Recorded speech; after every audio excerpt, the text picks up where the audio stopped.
আমার প্রিয় ভাইরা, আপনি পৃথিবীতে যত ইবাদত করেন সব ইবাদতের সওয়াব নির্ধারিত, এটা পাবেন বা ওইটা পাবেন, এই সওয়াব জান্নাতে, এই বাড়ি ওই বাড়ি। শুধু সিয়ামের সওয়াবটা অনির্ধারিত।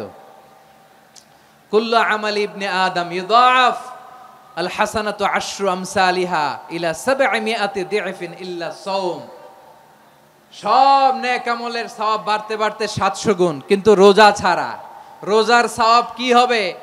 বান্দা খালি রোজা রাখে, ফেরেশতারা কিছু লিখতে পারে না আমল নামায়, কারণ আল্লাহ বলে এটা কিছু লিখিস না, কারণ as-সাওমুলি, এই রোজা রাখছে আমার জন্য, ওয়া আনা আজজি বিহি, এই রোজার সওয়াব, প্রতিদান, অ্যাওয়ার্ড এটা কিয়ামতের দিন আমি আল্লাহ নিজ হাতে দেব, নিজ হাতে দেব। আরেক বর্ণনায় এসেছে ওয়া আনা উজজাবি, আমি আল্লাহ নিজেই হয়ে যাব রোজার প্রতিদান। সুবহানাল্লাহ পড়েন। আবার আল্লাহর হাবিব বলেন ইন্না ফিল জান্নাতি সামানিয়াতু আবওয়াব, জান্নাতের দরজা মোট 8টা। ফিহা বাবুন ইউসাম্মা আর-রায়্যান, 8টা দরজার মধ্যে স্পেশাল একটা দরজা আছে, ওই দরজাটার নাম হলো আর-রায়্যান। রায়্যান দরজা, লা ইয়াদখুলুহু ইল্লা সাইমুন, রোজাদাররা ছাড়া কেউ ওই রায়্যান দরজা দিয়ে জান্নাতে ঢুকতে পারবে না। শুধু রোজাদারদের জন্য ওই দরজাটা খোলা থাকবে। দরজাটার নাম আর-রায়্যান। এই লাখো জনতা আওয়াজ করলে এই আওয়াজ হয়, বলেন রোজাদারদের জন্য জান্নাতে স্পেশাল যে লাল গালিচার সংবর্ধনা এন্ড স্পেশাল এন্ট্রি, ওই দরজাটার নাম কি? আর রায়্যান শব্দটা কেমন লাগে? ভালো লাগে।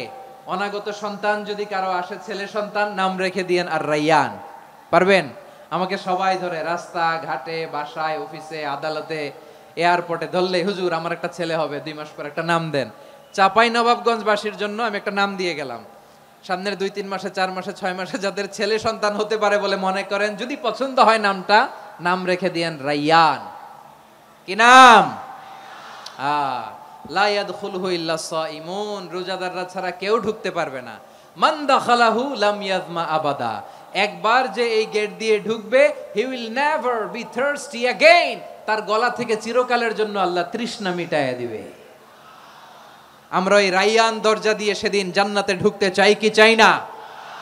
আমার প্রিয় ভাইরা, প্রতি রাতে রমাদানে আল্লাহর ফেরেশতারা আহ্বান জানায়, ইয়া বাগিয়াল খাইরি আকবিল, ইয়া বাগিয়াশ শাররি আকসির, হে কল্যাণের পথের যাত্রী, আকবিল প্রসিড, আরো ইবাদত করো, আগাও আগাও, আরো জান্নাতের নাজ নেয়ামত কামাও।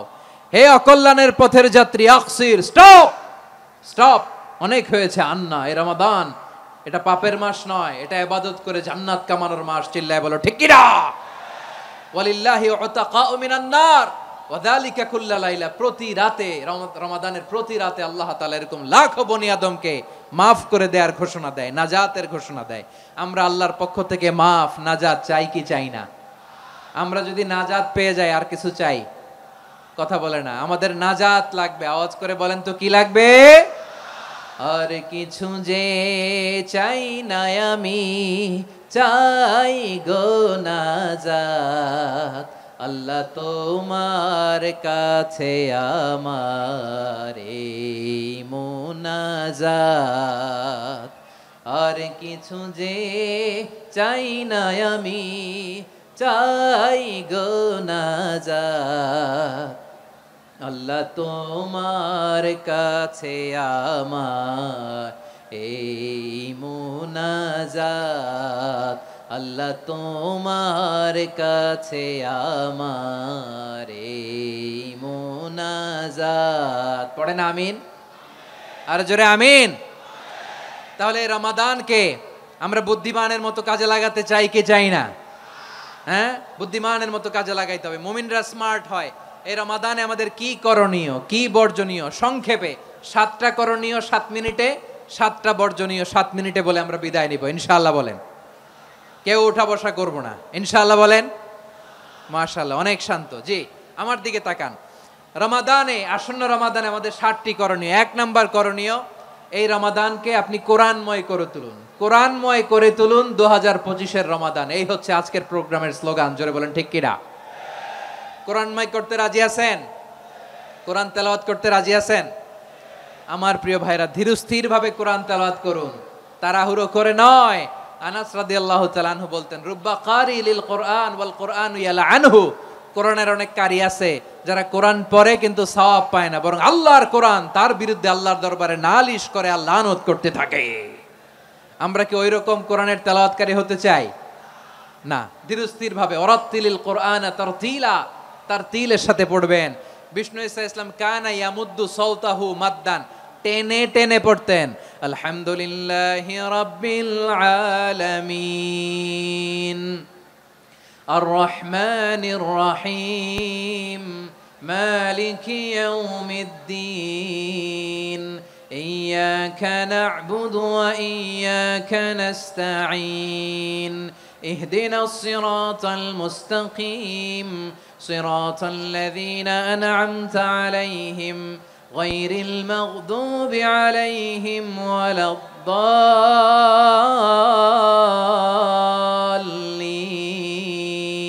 পড়েন আমিন। কানা ইয়ামুদ্দু সাওতাহু মাদ্দান, টেনে টেনে পড়তেন। ওয়া কানা ইউকাত্তিউ আয়াতাহু, ইউকাত্তিউ আয়াতান আয়াতান, প্রত্যেক আয়াত পড়ে পড়ে তিনি থামতেন। এভাবে কোরআন পড়তে হবে। আমাদের অনেক মা বোনেরা আজকের এই চাঁপাইনবাবগঞ্জের প্রোগ্রামের অনেকগুলো মহিলা প্যান্ডেল আমি ল্যান্ডিং করার সময় দেখেছি। আমার অনেক বোনেরা ওনারা কোরআন খতম করতে যে এমনভাবে তেলাওয়াত করেন, কোরআন তেলাওয়াতের আদব আর অবশিষ্ট থাকে না। আমরা তার তিলের সাথে তেলাওয়াত করব, যেমনটি আমি পড়ে শোনালাম। বিষ্ণু ইসলাম প্রতি আয়াত শেষে থামতেন, টেনে টেনে পড়তেন, তার তিলের সাথে পড়তেন, সুর করে পড়তেন। মানলাম ইয়াতাগান্না বিল কোরআন ফালাইসা মিন্না, যে সুর করে কোরআন পড়ে না সে আমার উম্মত হতে পারে। জাইনুল কোরআন বিআসওয়াতিকুম, বিষ্ণু বলেন সুর করে কোরআন পড়বা।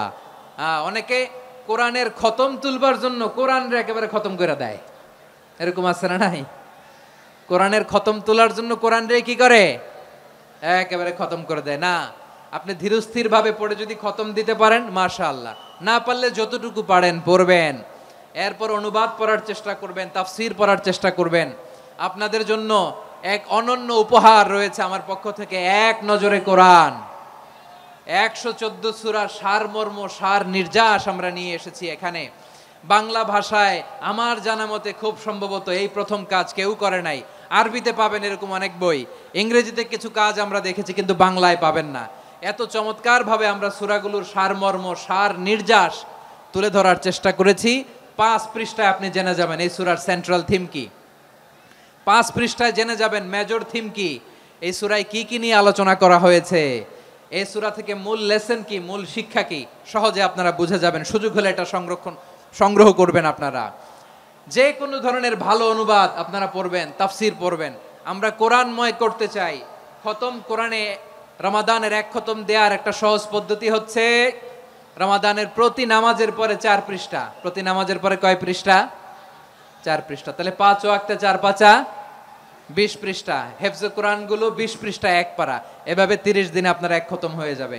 আমরা যেন তার তিলের সাথে বিশুদ্ধভাবে কোরআন তেলাওয়াত করতে পারি, আল্লাহ তৌফিক দান করুক। পড়েন আমিন। 2 নাম্বার করণীয়, ধীরস্থির ভাবে তারাবির সালাতগুলো যেন আমরা আদায় করি। তাড়াহুড়ো করবেন না আল্লাহর ওয়াস্তে, তাড়াহুড়ো করবেন না, তাহলে কোরআন আমাদের জন্য বদদোয়া করবে। তাড়াহুড়ো করবেন তারাবির নামাজে। তারাবির নামাজ সালাতুত তারাবিহ মানে বিশ্রামের নামাজ। আর আমরা পড়ি সালাতুল কিতার, রেলগাড়ির মতো নামাজ। চিল্লায় বলেন ঠিক কি না?